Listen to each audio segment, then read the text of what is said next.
And obviously, she's the big favorite going into the Australian Open. Could be one tummy bug away from being the favourite for winning Wimbledon. I think Draper is going to win his first slam. Happy New Year, everybody. Welcome to Off Court with Greg. We're into episode 4. Hard to believe, episode 4 already. Only 50% of podcasts get to this number, so we're doing well. Thank you for joining us. And this episode is going to be about 8 different players, what their New Year's resolution, and what areas we think they might have been working on going into this year, 2026. Greg, New Year's resolutions for you before we go on. What have you ever had any, and do you ever stick with them? Do we think they're relevant to the world? Most people usually say, I'm going to go to the gym. I'm not going to eat any sweets. I give up on those New Year's resolution many years. I eat too many sweets. I already go to the gym most days. So my New Year's resolutions this year is try to cut sugar, drink less coffee, but I'll probably break it by about the second week of January. Yourself, Kevin? Well, I mean, we're already a few days into 2026, and any resolution I would have done to play more tennis and try and, get ready so that when I get on court with you two guys, I'm actually vaguely useful to you. That's already gone out the window. I've hardly played. So I need to play more tennis. I need to get more instruction from Ashley. I don't know, what's your... Ashley, I believe you're going grey now. So is yours to play hair? 2026? Hey, since recording the first episode, I found my first grey hair. So, maybe you guys are stressing me out. But yeah, New Year's resolutions. Every year I like to write notes down, and I try to find things that aren't going to be like a fad. So every year I write that I'm going to drink more water, and it never happens. Sleep is another thing that I try to improve as well. I struggle with that. This year I actually haven't written anything down, just to create great podcasts. I think that's probably the best resolution I can create for this year. Good to hear, and don't worry about the gray hairs. As long as the hair's not falling out, you have to start worrying out once you get your 50s. So before getting into the 8 players, I think it's important to talk about the Australian Open that's just about to happen.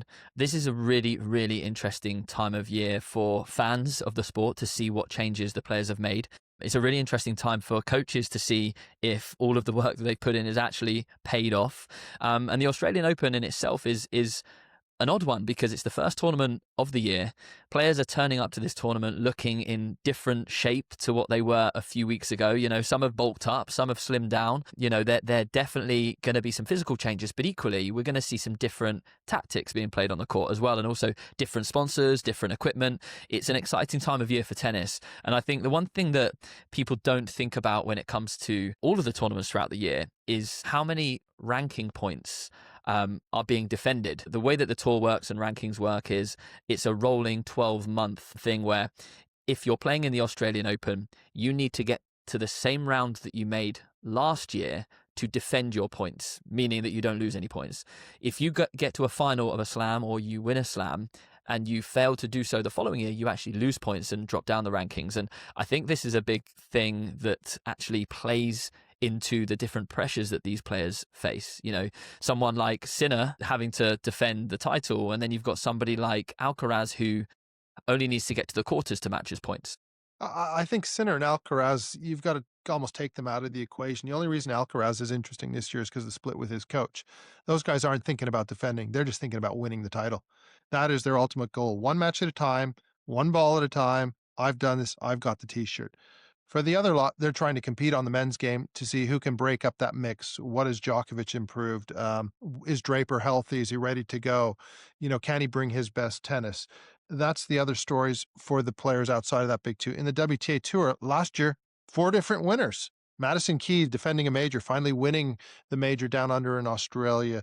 Then you had Coco Gauff, you had Świątek winning Wimbledon, you had Sabalenka winning US Open. So which new names are going to happen out there? Is Mboko going to come into the mix? The Canadian who's been playing so well. Is Osaka the pick of Kevin there to get to a major final? Is she going to have those memories when she won the title a few times? So these are all the storylines, and it's a fresh start. That's the nice thing. You have the off season. Everything is new. Everything's fresh.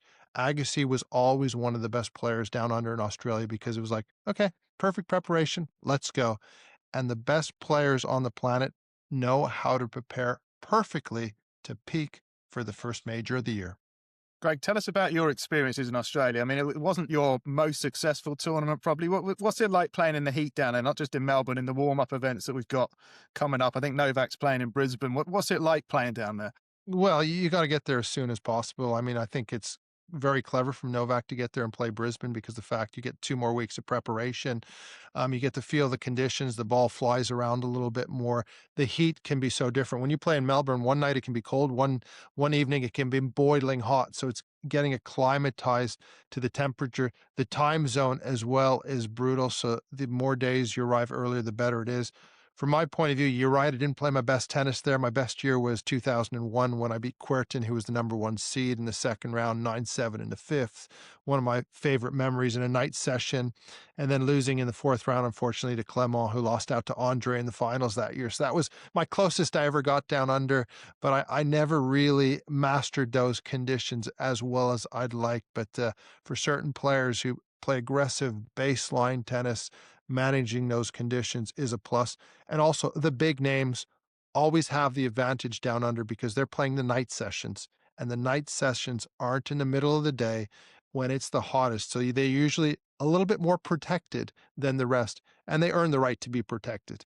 But let's get started with the show today. Shall we go for our top 8 players and what we think their resolutions for this year is going to be? I went with #1, Aryna Sabalenka. What a year she had in 2025. Got to almost every major final. I think it's closing the deal out, sometimes putting too much pressure, too much expectation on herself. We saw that at Roland Garros, where she was by far the best player of the tournament, but she let outside things affect her. The windy conditions, the way the ball was moving around, not accepting things. I feel when she gets to those finals, she's got to be more accepting, execute a little bit better, and follow through. There's always the serve as well she looks at, which she continues to solidify that first and second serve, which has been a big plus. And if she can do that, there's no reason why she can't win multiple majors this year. And obviously, she's the big favorite going into the Australian Open. To me, Greg, she beats herself. Would you agree with that? She kind of. I would. She loses it mentally. Yeah, she beat herself against Coco, didn't she? She should have won that match, and she ended up losing because she just couldn't cope with everything that was going on around her. Well, this is true, but also let's give a lot of credit to Coco. I mean, how mentally tough was she? Because Sabalenka can take the racket out of your hand, even in a hurricane. But Coco said, no, I am not losing this match. I will fight tooth and nail. If conditions weren't windy, it might have been a different result, but that's where you have to accept what's in front of you. And that's difficult, but she bounced back exceptionally well at the end of the year to win the US Open. Definitely. I mean, she's been working on her mental game already for the past, couple of years, and she's already come on a long way. But I think you're definitely both, talking about the fact that it is her own mindset that does slow her down in these finals. But if she can get into more and more semis and finals, she's just going to experience that more and more, feel more comfortable in those situations, and hopefully give herself a bit of a break, because she gives herself a hard time on the court and wears her heart on her sleeve. That's what we like her, isn't it? That makes her appealing as a tennis fan, to see her sort of living through this night. When the US Open, I don't think they should have showed it, but they showed her smashing her racket after she lost the final a couple of years back. I just think we almost like to see that. We like to see the human side of players sometimes. We don't see enough of it. So I think that's where Sabalenka is appealing, that we see her living her nightmare on court. And when she got to the end and won the US Open last year, the joy was overwhelming because of everything that had happened before. And it almost felt like a redemption for her after all the finals she'd lost in 2025. And I think that's where the team is so good, and the ambition is there to try to be one of the greats. She's already had a phenomenal career. She's going to be in the Hall of Fame at the end of her career, no matter what happens from here on in. But it's chasing those numbers of slam, trying to get to double digits, which, it just puts you in a different category. And there's no question she has the game, she has the physicality, and can she get her mindset fractionally better at the end of these majors? Okay, so the player I'm going to chat about is Carlos Alcaraz, and I think this is going to be an interesting few weeks. None of us quite know what's going to happen with Carlos, and I'm pretty sure he doesn't either. He's just got rid of his coach, and that's the only way we can say it. It was his decision to get rid of. He offered him a new contract. It wasn't a very good contract. Juan Carlos Ferrero said no to it. If he really wanted him to stay, I'm pretty sure he could have gone back with a better offer and kept his coach who he's had since he was a child. So I'm interested to see how Carlos reacts to this, and I'm thinking it's not going to be as good as he thinks it's going to be. He might think because he's Carlos Alcaraz, he's the world number one, he's won 6 Grand Slams at the age of 22. We're already saying he's one of the greatest tennis players of all time, which he pretty much is.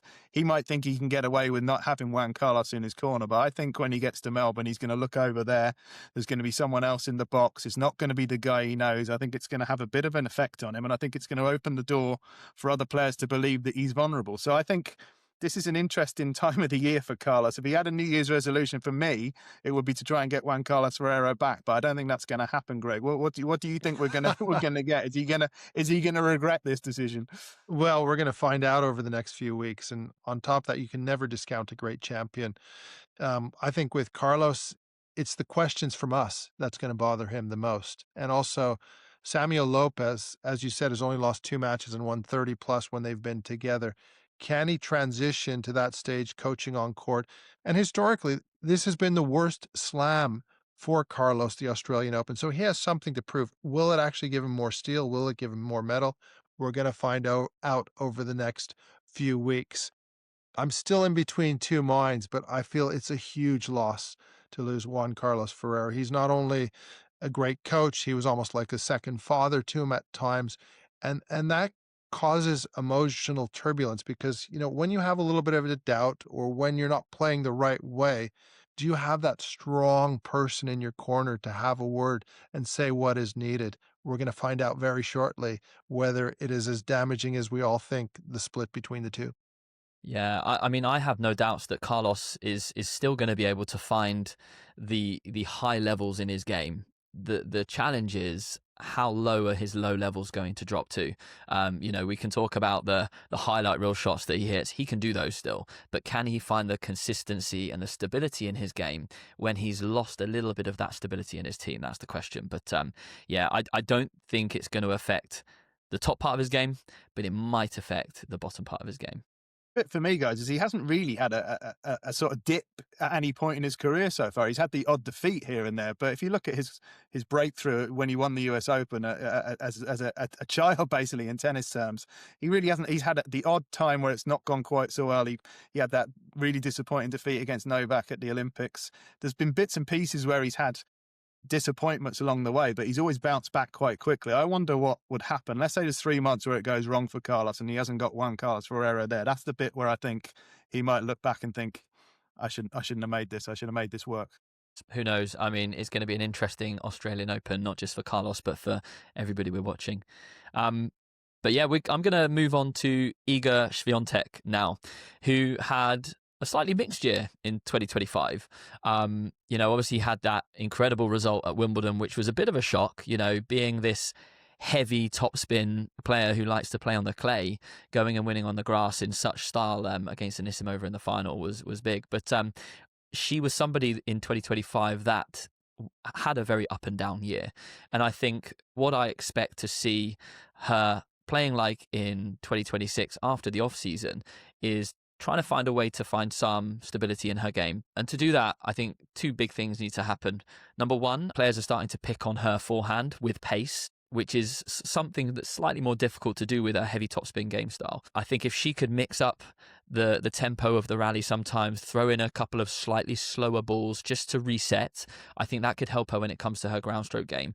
But more importantly, I think her serve is letting her down. It's great on the clay and on slower surfaces. She's got that great kick second serve, but on faster surfaces, it just tends to sit up. And when you're starting every point or most points with a second serve and it's just sitting up for your opponent to munch, it's very difficult then to have the confidence in holding that serve. And so, yeah, I think hopefully during the off season, she's really spent time working on her forehand, working on her serve, especially that second serve, and maybe even flattening it out a little bit for those faster surfaces. I think she can do really, really good things in 2026. She's got the game to do it. She just needs to find that consistency. Yeah, I would agree with you. And the other thing is she's going to feel positive. She's worked with Wim Fissette. Obviously, winning Wimbledon was huge for her. I have a feeling she's aiming to win the French Open again. For her, that was a major disappointment because she was trying to get records like Rafa. The comparisons between her being the Rafa in the women's game, dominating Roland Garros for many years to come. Losing to Sabalenka was so tough, but the bounce back was exceptional. I think with the serve, you almost need more of a reverse C. You need tossing arm up a little bit higher. The elbow is almost too high at times, and then that way she can't get around the ball and slice it. So that's a little technical change. Very difficult to do. Forehand is one of the best in the business, but if you go in pace with someone with such an extreme grip, it can be difficult. But you've got to think she is a phenomenal mover, and that's why she defends it so well with her athleticism. So bounce back year for Iga. You know, she ruled the world. She had many things she had to deal with the year previously with the sleeping tablets she took, which were a little bit different, and that's why she had a little bit of a difficult period for a month. But I expect her to bounce back well. Do you know what I think she's lost, guys? I think she's lost her aura. I think there was that fear that most, not with the majority of the women's tour, I have to say, just with the top players, that when they went out there, once Iga went 2-3-4 love up in a set, there was this feeling, here comes the bagel queen. She's gonna get me again. But that isn't quite there now. I think they know that if they can get her rattled, and we saw that quite a lot last year. Paolini beat her in Wuhan when I was there, and you could see there was this kind of panic breaks out when Iga doesn't have the complete domination that she's used to having over people, that suddenly someone's daring to beat her, almost daring to threaten her dominance. She doesn't like it. So I think she needs to have a stronger mindset in that respect, because I don't think players now know that if they can get her on the back foot, if they can rattle her, that she's vulnerable. And we didn't see that maybe a year ago. Yeah, and then the other thing is this off season's huge for her to make those improvements and to get that mindset. And also, you know, this lead up, having those 6 weeks to prepare down under in Australia, that's one she'd love to win. Okay, Novak Djokovic. What are you going to tell the GOAT to improve? I mean, the guy's had a phenomenal year, 39 years of age, 4 major semifinals. The problem he has is Carlos Alcaraz, Jannik Sinner, the problem everybody has on the tour. I think for Novak, if he's going to win a 25th major, it's most likely going to be Wimbledon. I still think he believes he can win a major, but for him, the key being is by the time he gets to the semi meeting either Carlos or Yannick, he has to save as much energy as humanly possible, or he's got to hope one of them drops out of the draw and he doesn't have to beat them back to back.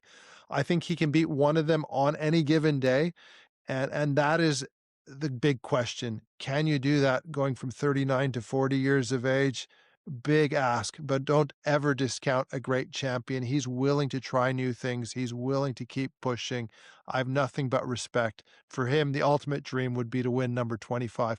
Even if he doesn't, to me, he's still the GOAT. Great to have him in the game, and may he continue for as long as he wants. I mean, for a player to get to 4 semi-finals of the Slams last year, he's got pretty much everybody else's number, you know, during that year in the Slams. As soon as you walk on court against Novak, you know you've got a pretty tough match ahead of you.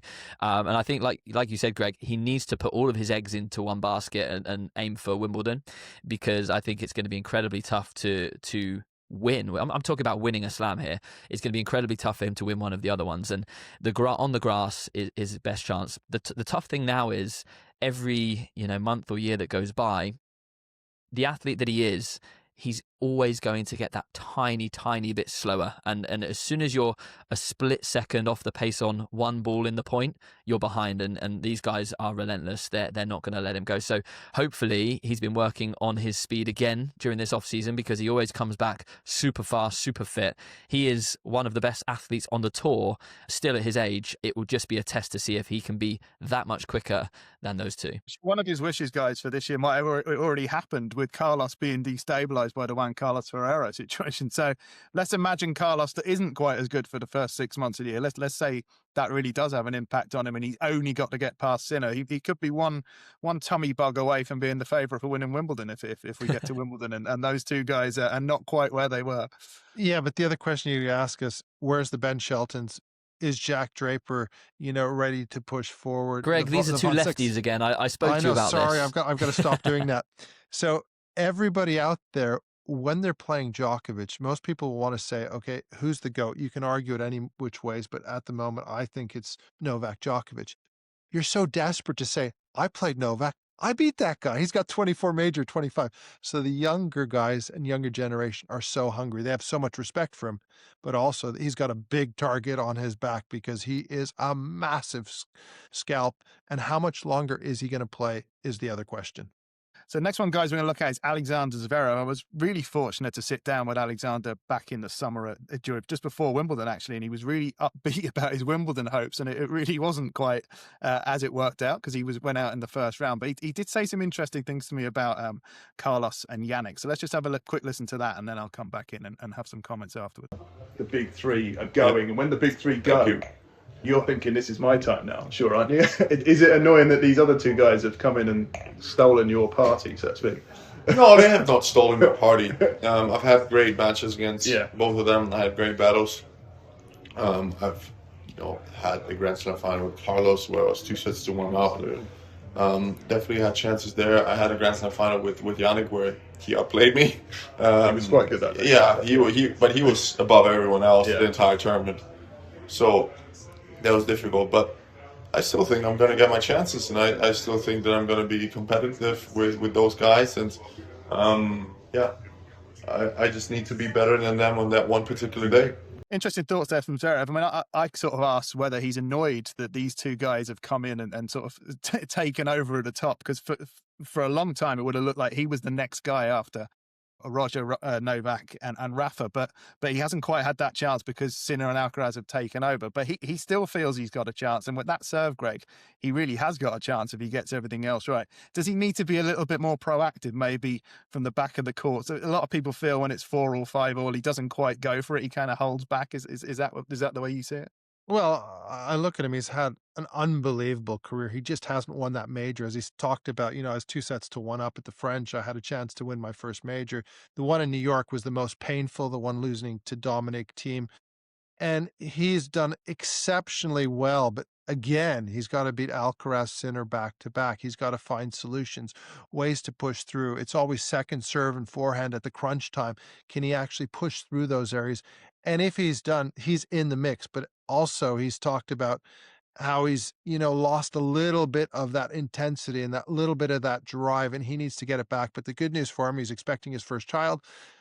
Second child, actually, I should say, because he has another child as well with his girlfriend. So if that happens, maybe that gives him that little impetus or a little bit more motivation to push on and win that major he hasn't done so far in his career. But it is a big ask with the big two. I think when you talk about having a kid and having motivation and impetus, I think another side of that is a different perspective, right? It's when you're playing and there are other more important things in your life, you can almost swing freely and play slightly more relaxed. And I think, he's done so well in his career. He just needs to take the scoreboard out of the equation, because he does change his game when it gets tight in these moments, and he does tend to, I hate the word, but choke, right? And I think if he has something else that's going on in his life that's slightly more important, maybe that can help him to relax and swing a bit more freely on the court. That serve is so incredible, though. When it's going, it's the machine of the tour, isn't it, Greg? It's the best serve on tour, would we say, at the moment? I wouldn't go that far, because I define the best servers by their second serve.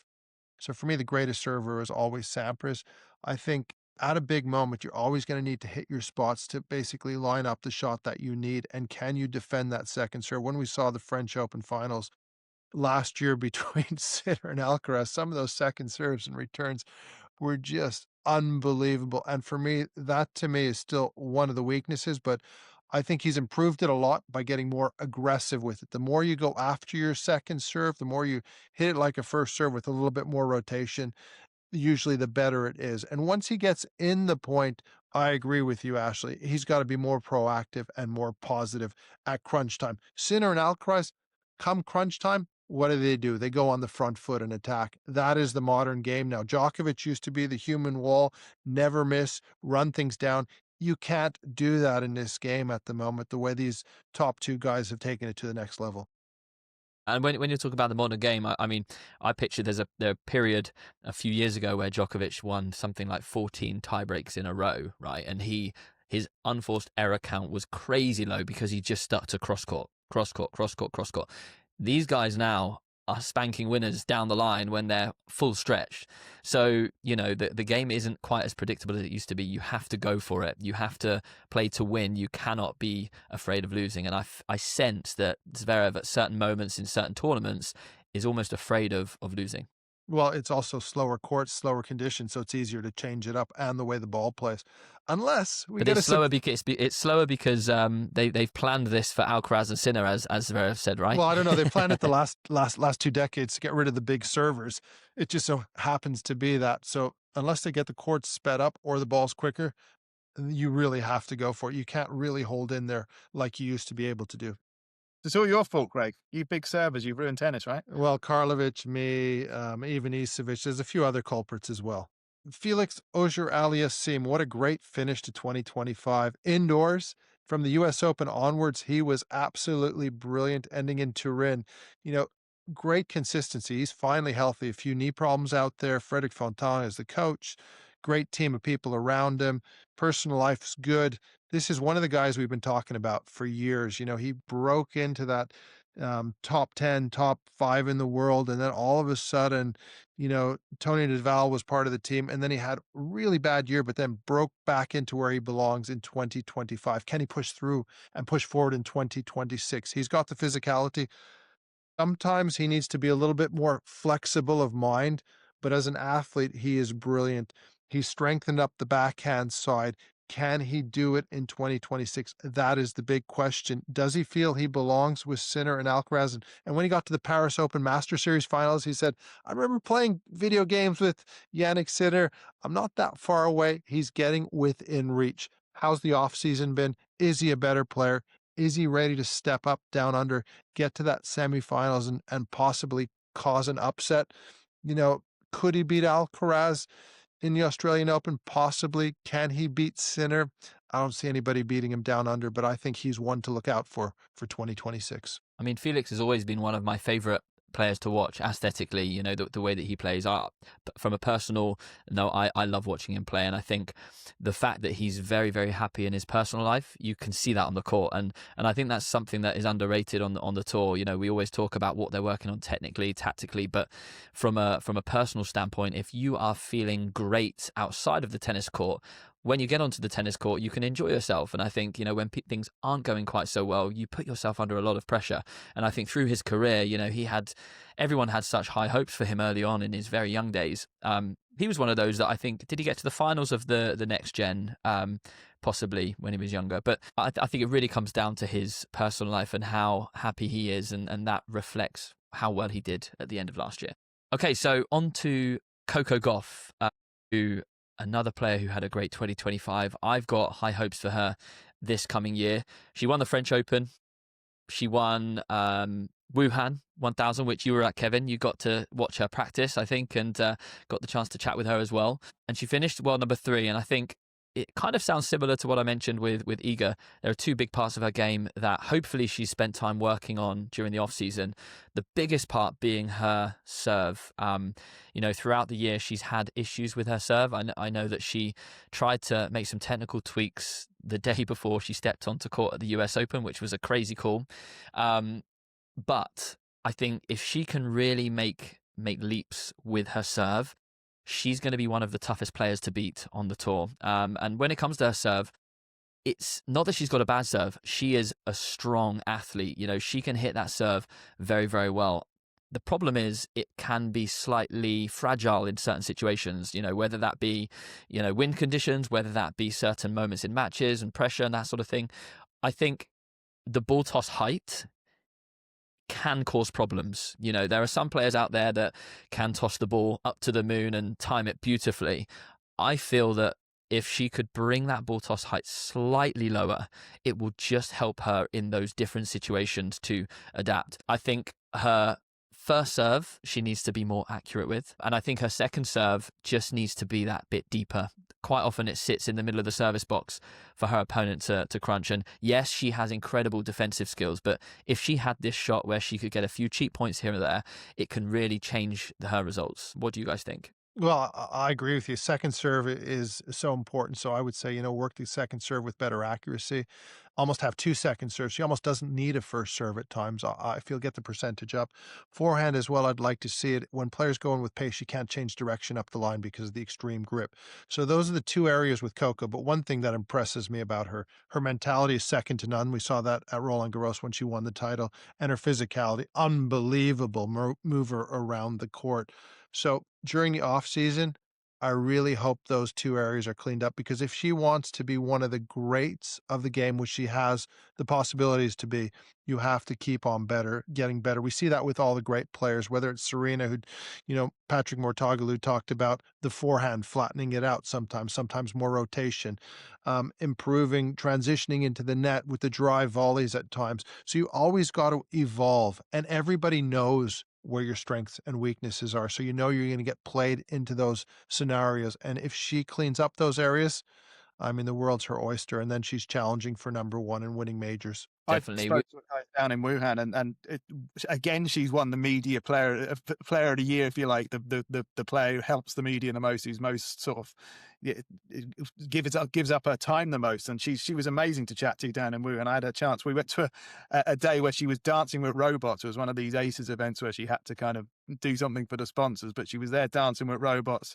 So engaging. Let's just have a little listen to what she had to say. It was interesting to hear that she feels she needs to be one of the front people promoting women's tennis, and that's certainly what she is. And to promote it to new audiences, and I hope that tennis can continue to be a sport not only for the enthusiasts but also for casual people who want to watch it, just as like football and basketball and soccer are. I think tennis can be more of that, especially like on the tour.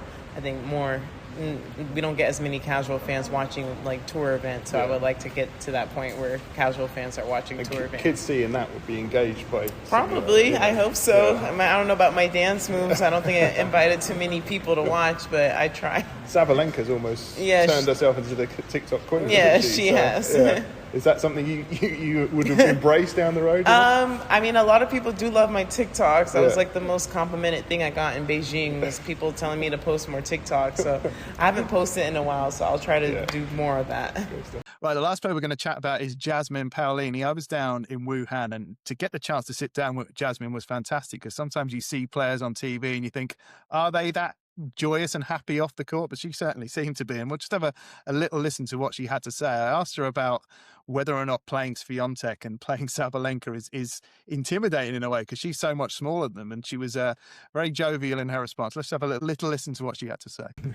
I spoke to Marta Kostyuk yesterday, and she said when she's at the net with Sabalenka, with Świątek, she thinks, imagine me. That's what I'm saying. They're so much bigger. How do you sort of, in your mind, deal with that? Because it feels like this isn't fair in a way, does it sometimes? If Marta said that, imagine me. But no, I don't know, when I'm playing against them, I see that they are higher than me, but when you come at the net, you see the difference even more, because when she's at the other side, it seems like, okay, she's tall, but you are not thinking at it. But then you see pictures after the match of the handshake, and it's impressive. But everybody, I think, it has his own, weapons, and who is more fast, who hits more faster. So depends. Everybody, I think, the key is using your weapons as better as possible. To do what you're doing, though, with that difference is even more impressive. You must be quite proud of how you managed to get this far. Sometimes when I didn't serve quite well, I repeating to myself that I'm not bad at serve, because I'm 160, Exactly. So compared to people that are 160, I'm serving not that bad. Her record is quite unbelievable. She's beaten Sabalenka, she's beaten Coco a few times, she's beaten Świątek, and when you look at the height difference and the strength difference, it's amazing, guys. Greg, how much respect have you got for someone who's obviously got a physical disadvantage and can still compete at the top? Well, she's got a great coach, Renzo Furlan, the Italian player who maximized his career, got to 21 in the world, coaches her. He's done a phenomenal job. She's an unbelievable mover around the court. She's got great mentality. She's a pocket rocket. She is a ray of light like sunshine. I remember that run to the Wimbledon final. That was so impressive a few years back, and she's just gone from strength to strength. She is a huge plus for the WTA, and she's somebody everybody loves to watch, and I'm a huge fan of her game. But I think, the serve could be a little bit better, but she maximizes everything she has.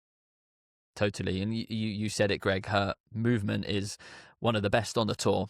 She is so athletic. And sometimes, being slightly shorter in stature can help when it comes to having a stable base and having that low center of gravity. But she rips her forehand. And like you say about her team, she's got a great coach. Her technique on her forehand is quite compact, actually, considering when you look at some of the forehands on the tour wrapping around behind their back. She's got quite a compact forehand, but manages to find power in different ways. She turns her racket face out behind her, which allows her to really accelerate into the ball. So yeah, great game, great movement. Love that she plays doubles as well. She truly loves the sport, and you can see that in everything she does.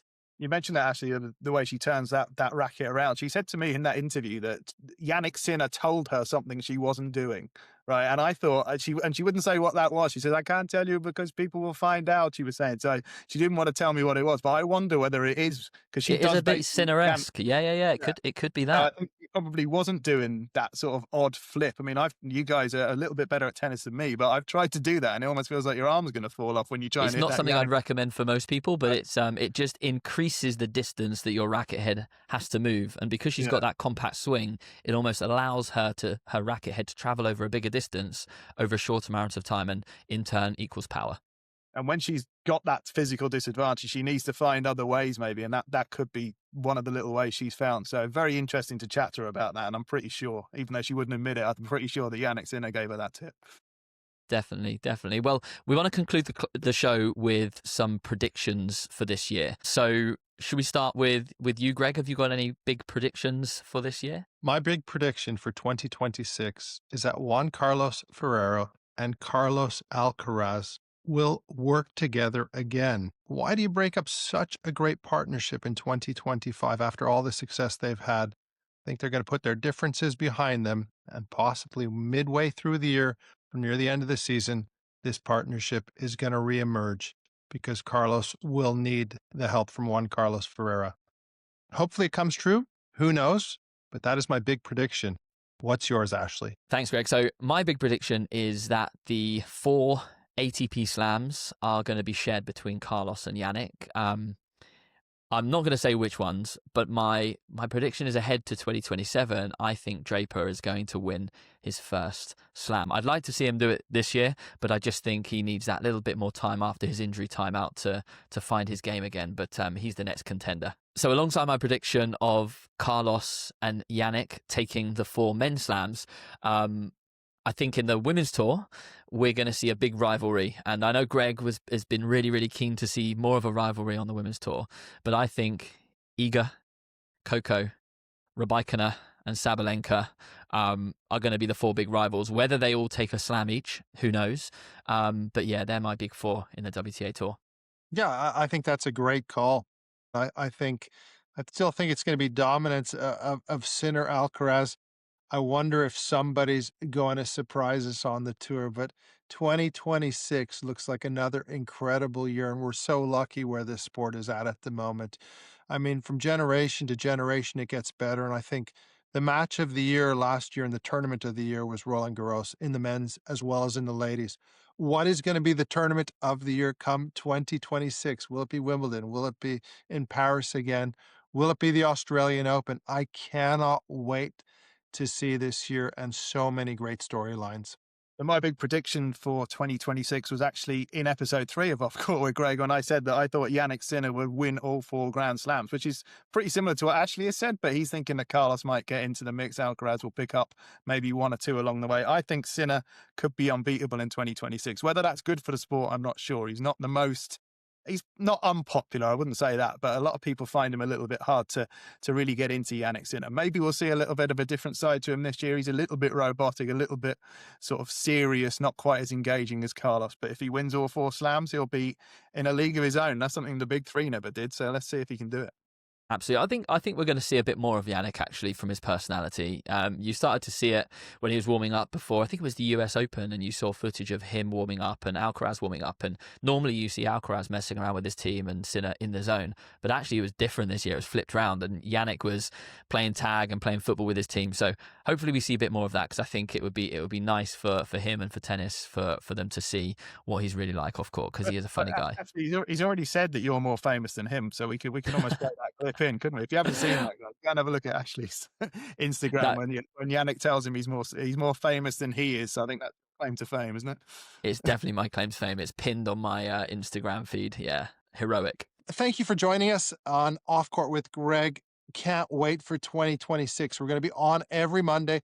Don't forget, if there's a breaking story, we're going to be off-court cuts as well happening. So join us throughout the year. We'll be here every Monday. We got some pretty exciting guests coming up as well, haven't we, Greg? Yes, we do. I mean, we've got some surprise guests. You've got to have a listen. We got some big names joining us.